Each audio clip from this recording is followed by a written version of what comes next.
Cerita ini fakta atau fiksi? Silakan putuskan sendiri.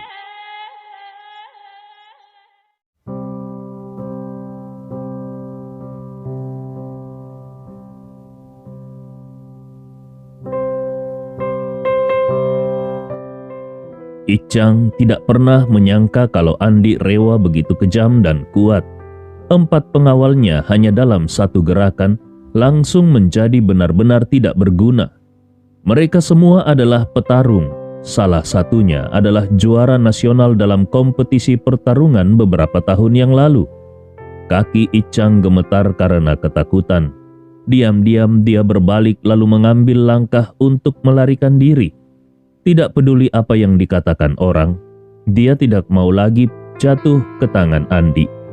Namun seseorang tiba-tiba berkata, "Kau bajingan tua, kau ingin melarikan diri setelah memprovokasi Tuan Andi?" Segera setelah itu kerumunan memberi jalan pada Albert yang masuk dengan beberapa pria kuat berpakaian hitam di belakangnya. Albert Ho mencibir dan berhenti tepat di depan Icang. Icang menatapnya dengan panik dan bertanya, Kau? Siapa kau?" Namun bukan jawaban dengan kata-kata yang didapatnya, melainkan sebuah tamparan keras dari Albert. 5 jejak jari muncul di wajah Icang dan dia berkata dengan marah, "Kau berani menamparku? Aku ketua kamar dagang." Albert tidak menunjukkan belas kasihan sama sekali dan menampar wajah Icang sekali lagi sambil berkata, "Ketua? Memangnya kenapa kalau aku memukul ketua? Kau yang tidak menghormati Tuan Andi, kau sedang mencari kematian." Icang yang tadinya marah menjadi takut dan buru-buru berkata, Ini salah paham. Ini adalah kesalahpahaman. Ini hanya kesalahpahaman antara aku dan Tuan Andi. Aku akan pergi sekarang. Aku pergi sekarang." Albert tersenyum menghina dan berkata, "Kau mau pergi? Apakah kau sudah bertanya pada Tuan Andi? Apakah dia mengizinkanmu pergi?" Icang buru-buru menoleh. Dia menatap Andi dan memohon dengan gemetar, "Andi, bukan, maksudku Tuan Andi. Ini semua hanya kesalahpahaman. Keempat orang ini bersikeras ingin membuat masalah denganmu. Aku tidak menghentikan mereka karena aku tidak bisa. Mereka pantas mendapatkannya. Tolong lepaskan aku." Andi mengangguk dan tersenyum. "Oke, aku bisa membiarkanmu pergi. Lagi pula, aku sudah membiarkanmu pergi tadi." Setelah mengatakan itu, Andi menatapnya dan berkata dengan main-main, "Namun, mengenai apa yang harus kau lakukan, aku tidak perlu mengajarimu lagi, bukan?" Icang takut Andi Rewa akan menghancurkan dirinya seperti para pengawalnya. Jadi dia berlutut dan memohon dengan air mata, "Bos, tolong maafkan bawahanmu ini." Albert tercengang dan berkata, "Wah, kau sangat sadar diri." Icang tersenyum pahit dan berkata, "Sejujurnya, aku sudah mahir mengucapkannya." Terdengar cibiran dari sekitar. Icang ini ternyata bukan apa-apa. Dalam waktu sangat singkat, dia sudah memanggil Andi dengan sebutan bos sebanyak 3 kali. Apakah dia benar-benar direktur grup Millennium yang terkenal? Sungguh memalukan bagi grup Millennium memiliki direktur seperti ini. Namun saat ini, Icang sudah tidak peduli dengan reputasinya. Yang terpenting adalah dia harus tetap hidup. Jadi dia buru-buru menjilat dan berkata kepada Andi, "Bos, tolong angkat tanganmu tinggi-tinggi dan lepaskan aku kali ini. Aku pasti akan berterima kasih kepadamu selama sisa hidupku." Andi melambaikan tangannya dan berkata sambil tersenyum, "Sepertinya sudah sangat mudah bagimu untuk memanggilku bos sekarang. Tetapi sekarang, aku tidak akan membuatnya mudah lagi." Icang terkejut. Dia berpikir kalau Andi akan membunuhnya. Dia menangis dan buru-buru bersujud. "Bos, aku benar-benar salah. Tolong maafkan aku kali ini demi usiaku." Andi Rewa melirik Hasnah yang sudah ketakutan di sampingnya. Dia berkata dengan ringan, "Hasnah, penolongmu sudah berlutut. Kenapa kau masih berdiri?" Hasnah tertegun sejenak dan kemudian dia berkata dengan panik, Apa? Apa maksudmu?" Icang buru-buru mengulurkan tangannya dan dengan kasar menarik Hasnah ke lantai untuk membuatnya berlutut di depan Andi dan memarahi dengan suara rendah, "Di mana otakmu? Apakah kau tidak tahu bahwa kau harus berlutut kalau ingin berbicara dengan bos?" Keinginan Icang untuk bertahan hidup saat ini terlalu kuat sehingga wajah, martabat, dan hal-hal lainnya sama sekali tidak penting. Hasnah berlutut di lantai dan tidak berani bergerak, apalagi berbicara. Icang berkata kepada Andi, "Bos, apakah kau sudah merasa puas?" Andi Rewa menggelengkan kepalanya. "Belum." Icang gemetar dan bertanya, "Lalu, bagaimana caranya agar kau bisa puas?" Andi Rewa tersenyum main-main dan berkata, "Panggil aku bos yang agung dengan keras. Kalau itu bagus, aku bisa mempertimbangkan untuk melepaskanmu." Icang merasa ingin mati. Dia sudah kehilangan akal hari ini. Kalau dia melawan Andi Rewa, dia bukan hanya tidak akan mengambil keuntungan, tetapi dia juga akan bernasib buruk. Dia dipukuli, berlutut, memanggil bos, celananya basah. Sekarang, Andi bahkan memerintah dirinya untuk memanggilnya bos yang agung. Ini adalah malu yang teramat sangat. Melihat ada keraguan, Andi bertanya dengan dingin, "Kenapa? Kau tidak mau?" Sekujur tubuh Icang menggigil. Dia dengan cepat berkata, Oke, akan kulakukan." Dia segera bersujud dan menangis. "Bos yang agung, aku sangat salah. Tolong maafkan aku." Andi Rewa mengerutkan keningnya dan bertanya, "Siapa aku katamu?" Icang berkata dengan air mata, "Kau adalah bos yang agung." Andi bertanya lagi, "Lalu siapa kau?" Icang menangis dan terisak, "Aku adalah bawahanmu yang paling hina." Andi Rewa mengangguk dan berkata, "Oke, karena aku adalah bos yang agung, maka aku akan menyelamatkan hidupmu." Icang akhirnya menarik nafas lega. Dia bersujud berulang kali dan bangkit untuk pergi. Namun tiba-tiba Andi Rewa menghentikannya. "Tunggu sebentar. Kau langsung pergi begitu saja segera setelah aku selesai berbicara? Kau tidak meminta izin?" Icang menahan penghinaan dan kemarahan di dalam hatinya. Dia berkata dengan hormat, "Bos yang agung, bisakah aku pergi sekarang?" Andi Rewa menepuk wajahnya dan berkata dengan ringan, "Silakan pergi, bawahanku yang hina." Icang meneteskan air mata penghinaan. Dia berbalik dan berjalan keluar dengan gemetar. Hasnah tidak berani menunda. Dia juga buru-buru mengikuti. Ketika mereka berdua pergi, mereka takut Andi akan memanggil mereka kembali. Tetapi Andi sudah tidak tertarik untuk mempermainkan mereka. Kejantanan Icang telah hilang. Dia akan sangat sengsara selama sisa hidupnya. Setelah keduanya keluar, Albert buru-buru melangkah maju untuk memberi hormat kepada Andi dan berkata dengan hormat, "Tuan Andi, maafkan aku karena datang terlambat, sehingga kau harus berurusan dengan orang-orang itu." Andi Rewa melambaikan tangannya dan tidak peduli tentang ini. Tetapi dia bertanya dengan heran, "Kenapa kau ada di sini? Bukankah ini adalah acara pertemuan puncak industri konstruksi dan dekorasi? Apakah kau punya bisnis dekorasi juga?" Albert Ho tersenyum. "Iya, aku mengendalikan lebih dari setengah kebutuhan semen dan pasir yang digunakan dalam bisnis dekorasi di kota ini.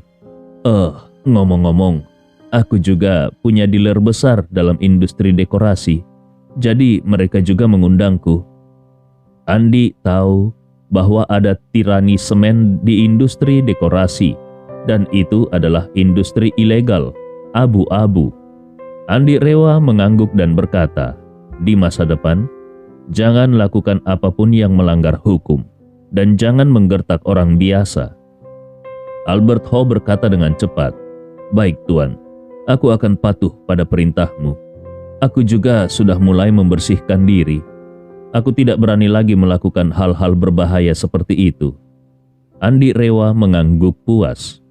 Albert menunjuk ke arah 4 pengawal Icang yang telah dihabisi oleh Andi dan bertanya, "Tuan Andi, bagaimana dengan keempat orang ini?" Andi Rewa berkata, "Patahkan kaki orang yang pingsan, lalu buang mereka agar mereka tidak mengganggu suasana hatiku dan tidak punya kemampuan mengganggu orang lain lagi." Albert Ho segera mengangguk dan menginstruksikan kepada orang-orang di sekitarnya, "Jangan diam saja, lakukan instruksi Tuan Andi." Mereka semua buru-buru membungkuk dan berkata, "Baik, Tuan Andi." Anak buah Albert menghancurkan lutut orang yang pingsan terlebih dahulu, lalu menyeret keempat orang itu keluar. Saat ini Icang menyetir sendiri dan membawa Hasnah ke rumah sakit untuk perawatan luka di wajah. Kemudian dia mengemudi kembali ke villa keluarga Tama. Di dalam mobil, Icang merasakan kesakitan di sekujur tubuhnya dan hatinya penuh dengan kemarahan yang teramat sangat. Hasnah yang berada di samping menggertakkan giginya dan berkata dengan marah, "Sayang, Andi Rewa si pecundang itu berani memukulmu. Dia benar-benar mencari kematian. Kau tidak boleh membiarkan pecundang itu lolos begitu saja." Wajah Icang terlihat gelap dan matanya penuh dengan kemarahan. Dia menggertakkan giginya dan berkata, "Jangan khawatir, aku pasti akan membunuhnya. Dan aku tidak hanya akan membunuhnya, tetapi juga akan mengulitinya. Dan aku juga akan mematahkan seluruh tulangnya. Aku sudah hidup sampai saat ini, dan selama ini tidak pernah ada yang berani melakukan ini padaku." Hasnah sangat gembira. Rasa jijiknya pada Andi telah mencapai puncaknya. Sekarang Icang memiliki niat membunuh. Andi Rewa tidak akan hidup lama. Hasnah berkata dengan suara dingin, "Sayang, ketika kau akan membunuhnya, kau harus membawaku bersamamu. Aku ingin menyiksanya dengan kejam, dan aku ingin melihat si pecundang itu berlutut dan memohon belas kasihan kepadaku." Icang membantingkan tinjunya ke sandaran kursi dan berkata dengan marah, "Aku pasti akan menghancurkan sampah itu menjadi abu." Hasnah tahu kalau keluarga Icang Tama memiliki latar belakang yang hebat, jadi akan terlalu mudah baginya untuk membunuh seorang Andi Rewa. Alasan kenapa tadi Icang tidak melawan adalah karena tidak ada cukup orang yang ikut bersamanya. Lain kali, dia akan membawa puluhan orang bersamanya. Dia ingin melihat apakah pada saat itu Andi Rewa masih bisa bertahan. Pada saat itu, Andi pasti akan mati. Membayangkan hal ini, dia sudah memiliki ledakan kegembiraan di hatinya. Dia tidak bisa menahan diri untuk tidak menatap Icang dan berkata dengan lembut, "Sayang, bagaimanapun, si pecundang itu akan dibunuh olehmu. Cepat atau lambat, kau tidak perlu terlalu marah sekarang, agar tidak merusak tubuhmu." Hasnah mengedipkan matanya dan berkata dengan suara genit, "Aku akan melayanimu dengan baik saat kita pulang." Icang memang sedang menahan api balas dendam di hatinya. Dia hanya membutuhkan Hasnah untuk membantu dirinya melampiaskan amarah. Karena itu, tepat setelah kembali ke rumah keluarga Tama, Icang tidak sabar dan langsung menarik Hasnah ke lantai atas. Paul dan Novia yang ada di ruang tamu melihat mereka naik tanpa menyapa. Wajah mereka menjadi sedikit malu. Melihat mereka berdua naik dengan tergesa-gesa, Nyonya Tama terbatuk dan berkata, "Pasti ada berkahnya Hasnah bisa mengikuti Direktur Tama. Jadi jangan terlalu pikirkan mereka." Paul mengangguk malu dan berkata, "Ibu, aku tidak memikirkannya. Aku hanya merasa sedikit canggung."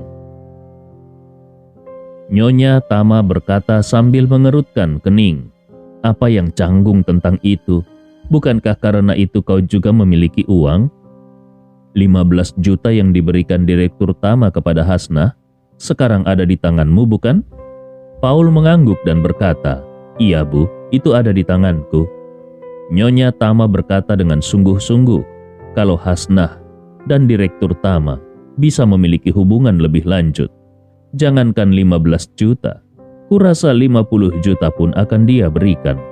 Saat itu, bukankah semua uang itu akan masuk ke sakumu? Mendengar ini, Paul merasa jauh lebih nyaman. Alasan dia menyetujui hubungan putrinya dan Icang adalah demi uang. Icang menginvestasikan 10 juta dolar di grup Tama dan 15 juta di Hasnah. Ini bisa dibilang sebagai investasi besar, dan kuncinya adalah ini baru permulaan. Seiring dengan berjalannya waktu, Icang pasti akan berinvestasi lebih banyak di keluarga Tama. Memikirkan hal ini, Paul segera kehilangan rasa malunya yang sebelumnya. Dia membawa istrinya Novia kembali ke kamar mereka di lantai pertama. Begitu memasuki ruangan, Paul berkata dengan tidak sabar, "Istriku, tabungan kita hanya bisa membayar uang muka villa elit Desiland. Uang kita tidak cukup untuk membeli perabotnya. Kita bisa menambahkan uang Hasnah untuk membeli perabotnya." Novia sangat gembira pada awalnya dan kemudian berkata dengan ekspresi suram, "Aku tidak ingin tinggal di rumah satu lantai. Keluarga Andi si pecundang itu saja bisa tinggal di area villa. Aku ingin tinggal di rumah seperti mereka. Tinggal di rumah biasa hanya akan membuat mereka menertawakanku. Aku tidak mau pergi kalau hanya di rumah biasa." Paul berkata, "Ajak Hasnah bicara besok. Minta dia menanyakan pada Tuan Tama, apakah bisa mensponsori kita beberapa puluh juta lagi untuk membayar uang muka untuk membeli villa. Kalau uang mukanya lebih banyak, cicilan pembayarannya akan lebih ringan." Novia tidak bisa menahan diri untuk tidak bersemangat dan berkata, "Menurutmu, apakah Direktur Tama mau memberi kita tambahan uang?" Paul tersenyum dan berkata, "Kupikir Icang akan melakukannya karena Hasnah. Dia menyukai Hasnah." Novia mengangguk, ekspresinya penuh dengan kegembiraan, dan dia berkata, "Sebenarnya sangat bagus kalau Hasnah bisa bersama Icang. Setidaknya kita tidak rugi dalam hal uang. Icang jauh lebih kaya daripada Rizal. Hasnah telah bersama Rizal selama bertahun-tahun dan bahkan telah melakukan aborsi untuknya. Tetapi dia tidak pernah mengatakan akan memberikan Hasnah uang saku." Paul mengangguk dan berkata dengan serius, "Benar sekali, keluarga bermarga Harun itu bukanlah orang baik." Novia melambaikan tangannya. Lupakan saja. Jangan bicara tentang keluarga pelit itu. Cepat atau lambat, mereka pasti akan terbunuh oleh kilat. Bagaimana kalau besok kita mengemudi untuk melihat-lihat?" Keduanya sedang memikirkan tentang rumah baru ketika mereka tiba-tiba mendengar suara keras datang dari lantai atas. Hasnah dan Icang menetap di lantai atas. Paul dan Novia saling memandang dan bergegas keluar untuk mencari tahu. Pada saat ini, Hasnah menangis dan berlari ke bawah dengan tampilan acak-acakan. Ada bekas tamparan di wajahnya. Paul bertanya, "Hasnah, ada apa? Apakah Icang memukulmu?" Hasnah menangis dan berkata, "Ayah, ibu, kejantanannya tiba-tiba berhenti bekerja. Aku sudah mencoba segala cara, tetapi masih tidak bisa. Dia menjadi marah dan menamparku." Paul bertanya dengan heran, "Hah? Ada apa? Apa yang terjadi?"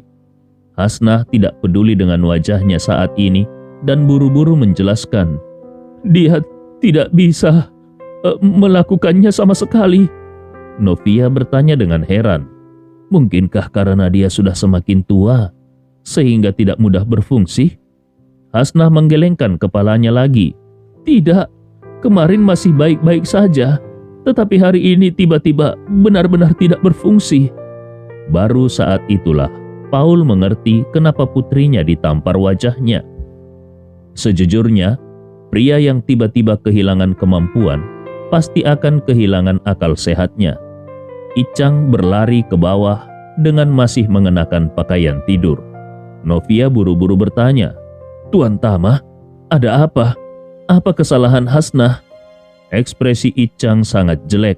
Dia menggertakkan giginya dan berkata, "Berhenti bicara omong kosong. Cepat, antar aku ke rumah sakit." Paul sedikit tidak senang dengan sikap Icang dan ingin mendebatnya. Tetapi Nyonya Tama datang dan berkata dengan wajah gelap, "Paul, kenapa kau diam saja? Tubuh Direktur Tama adalah yang paling penting. Cepat, antar dia ke rumah sakit." Melihat wanita tua itu keluar untuk memberi perintah, Paul tidak berani berbicara lebih banyak, apalagi menunda. Dia dengan cepat mengambil kunci mobil dan membawa Icang ke rumah sakit. Dalam perjalanan ke rumah sakit, ekspresi Icang sangat jelek. Dia sudah membenci Andi Rewa di hatinya saat ini. Sekarang dia akhirnya mengerti apa yang Andi katakan sebelumnya. Lebih baik membiarkan dirinya melihat kejantanannya yang utuh dan tidak bisa digunakan. Kurang ajar. Dia tidak tahu apa yang dilakukan Andi padanya, tetapi dia tahu kalau diam-diam Andi Rewa sudah menghilangkan semua kemampuannya untuk menjadi seorang pria. Tapi bagaimana cara si sampah itu melakukannya? Andi jelas tidak menyentuh kejantanannya. Selama ini, Icang sangat memperhatikan aspek kesehatannya. Setiap tahun dia bisa menghabiskan ratusan juta untuk memelihara ginjal dan jantungnya.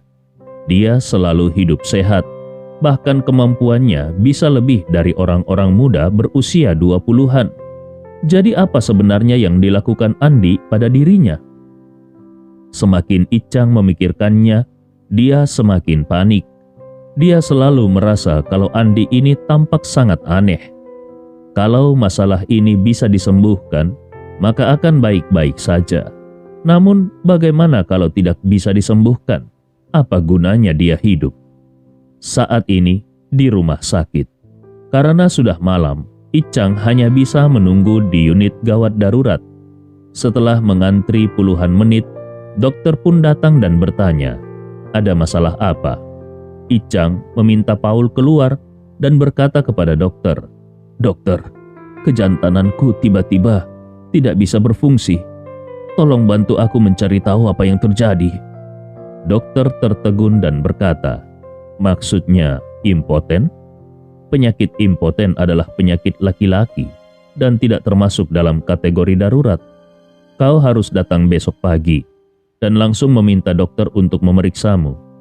Kami, bagian gawat darurat, tidak menangani penyakit seperti itu. Kami menangani demam otak, cedera akibat kecelakaan, atau penyakit mendadak." Icang berkata dengan marah, "Impotenku adalah darurat. Tidak bisakah aku mendapatkan pemeriksaan di sini?" Dokter berkata dengan malu, "Aku sudah menjadi dokter selama bertahun-tahun, tetapi aku belum pernah mendengar impoten yang tiba-tiba. Hal ini memiliki proses. Awalnya bekerja dengan baik, dan kemudian secara bertahap tidak bekerja dengan sangat baik, dan kemudian menjadi semakin sulit untuk digunakan, dan kemudian perlahan-lahan menjadi tidak bisa digunakan." Icang tidak menyangka kalau dokter itu menjelaskannya dengan begitu rinci. Dia menjadi marah. "Apakah kau tuli? Aku memintamu untuk memeriksaku. Aku tidak butuh kuliahmu." Dokter itu juga kesal dan berkata, "Ada apa denganmu? Sudah kujelaskan bahwa penyakitmu tidak berada di bawah manajemen darurat kami. Kalau kau terus ngotot di sini, aku akan meminta petugas keamanan untuk mengusirmu." Icang menggertakkan giginya dengan marah. "Kau?" Setelah beberapa saat, dia menunjuk ke layar komputer yang ada di depannya dan berkata dengan dingin, "Aku adalah Direktur Grup Millennium." "Direktur?" Dokter itu mengerutkan keningnya. "Apa?"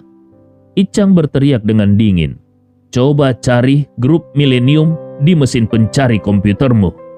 Karena merasa takut dengan sikapnya, dokter pun membuka browser dan mencari Grup Millennium. Dia menemukan Encyclopedia of Millennium Group dan dia melihat potret Direktur Icang. Ini? Bukankah ini adalah orang yang ada di depannya? Apa-apaan ini? Dia adalah seorang pria berpengaruh. Dokter berkata dengan tergesa-gesa dan dengan hormat. Oh, Direktur Tama, aku tidak tahu kalau Anda akan datang. Jangan marah. Setelah mengatakan itu, dia buru-buru berkata, baiklah, ceritakan apa yang terjadi padamu dan aku akan melihat apakah aku bisa mengatur dokter residen untuk membantumu pergi melalui pintu belakang untuk melakukan pemeriksaan. Wajah Icang terlihat sedikit lebih baik sekarang dan dia berkata, penyakitku ini tidak memiliki gejala. Kemarin masih baik-baik saja, tetapi tiba-tiba aku tidak bisa menggunakannya hari ini. Dokter bertanya dengan rasa ingin tahu, apakah benar-benar tidak berguna sama sekali? Icang berkata dengan wajah gelap, iya, itu tidak bisa digunakan sama sekali. Dokter berkata, kalau begitu, ini mungkin ada hubungannya dengan sistem saraf.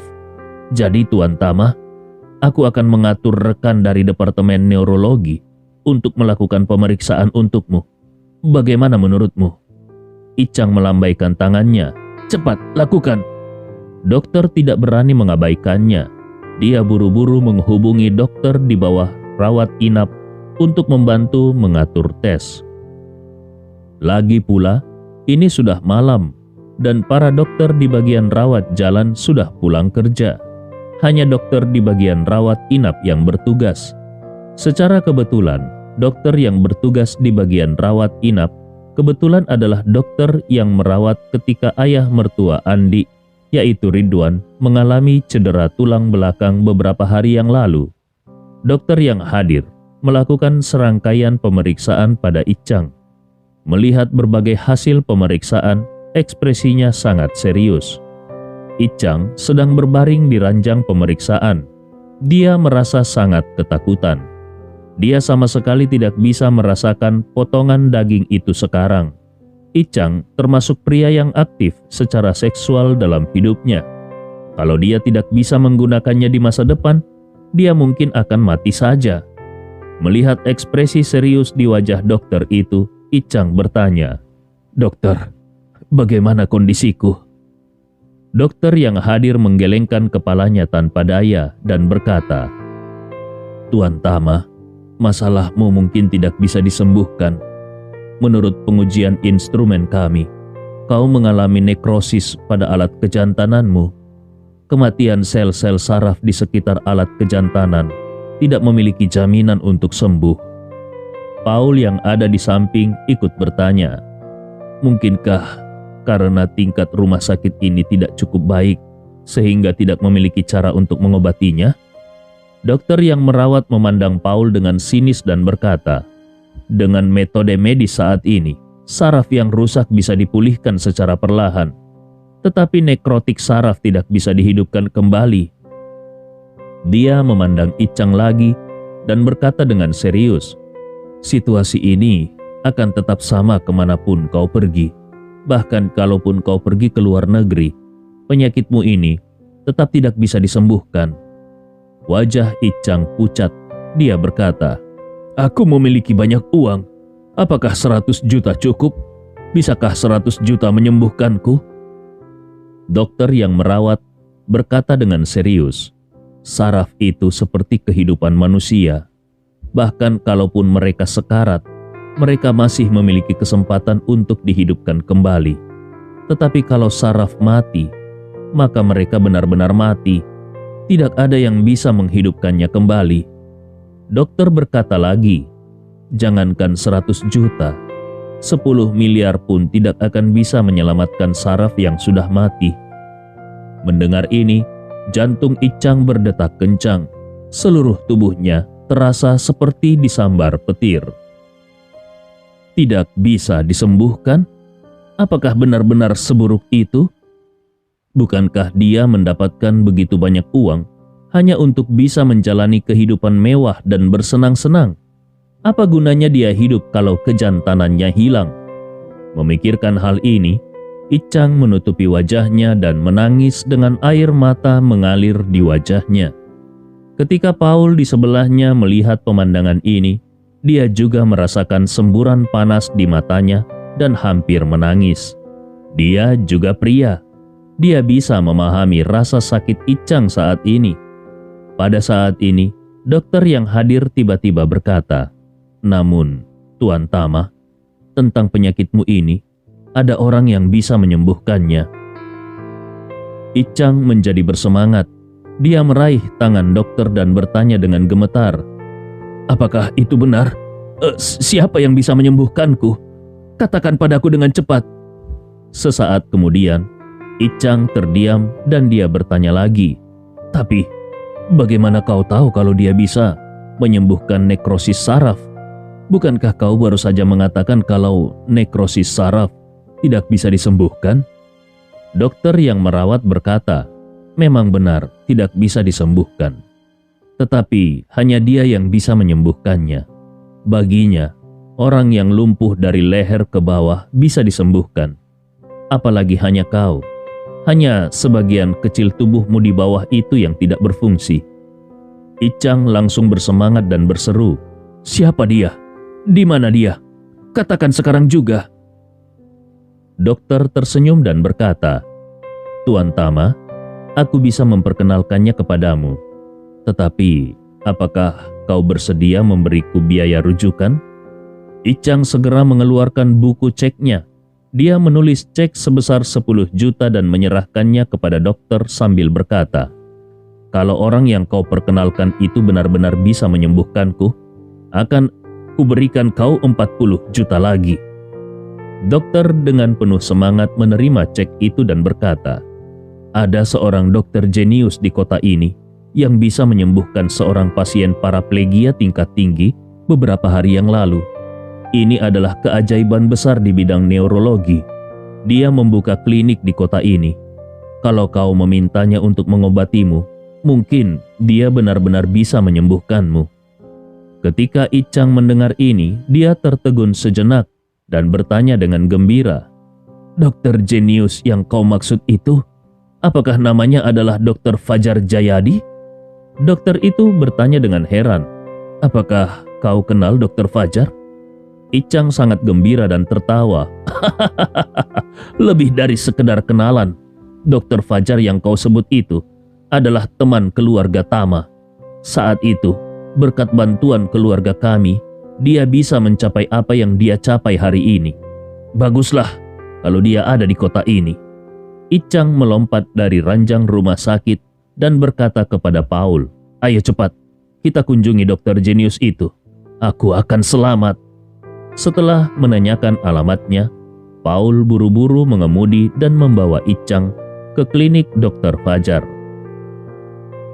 Ketika dia baru saja tiba di gerbang klinik, Icang turun dari mobil dan berlari ke dalam dengan tidak sabar. Sebelum memasuki pintu, dia menemukan seorang pria yang mengusir seorang pria muda dengan tongkat. Pemuda itu tertatih-tatih dan memohon, "Tolong, beritahu Dokter Fajar. Katakan saja aku memohon kepadanya untuk menyembuhkanku. Selama dia bisa menyembuhkan kakiku, aku akan memberikan 5 juta kepadamu." Pria itu berkata dengan dingin, "Maaf Tuan Tommy, kami mendengar bahwa Dokter Fajar mengatakan kalau kau sudah menyinggung penyelamatannya. Jadi, tidak peduli berapa banyak uang yang kau berikan, dia tidak akan mau mengobatimu karena kau sudah menyinggung penyelamatnya."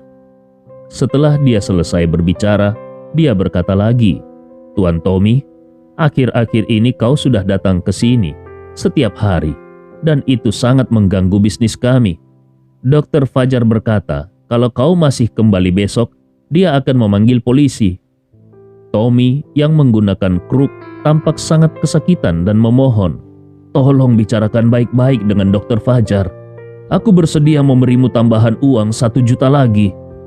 Pria yang merupakan staf klinik itu mendorongnya keluar dari pintu dan berkata dengan wajah dingin, "Tolong pergi dan jangan datang lagi." Paul mengenali pemuda itu. Bukankah dia adalah Tommy dari keluarga Karsa? Dia menyinggung Andi Rewa di pameran mobil. Ketika Ridwan dirawat di rumah sakit, dia dipukuli oleh Andi Rewa dan dibuang oleh Albert langsung dari bangsal lantai 3 rumah sakit dan kakinya dipatahkan. Jadi dia bergegas maju dan bertanya dengan heran, "Hei, Tuan Tommy, ada apa denganmu?" Tommy mengenali Paul. Dia menghela nafas dan berkata, "Paman Tama, kakiku patah dan dokter berkata kalau aku mungkin akan lumpuh selama sisa hidupku.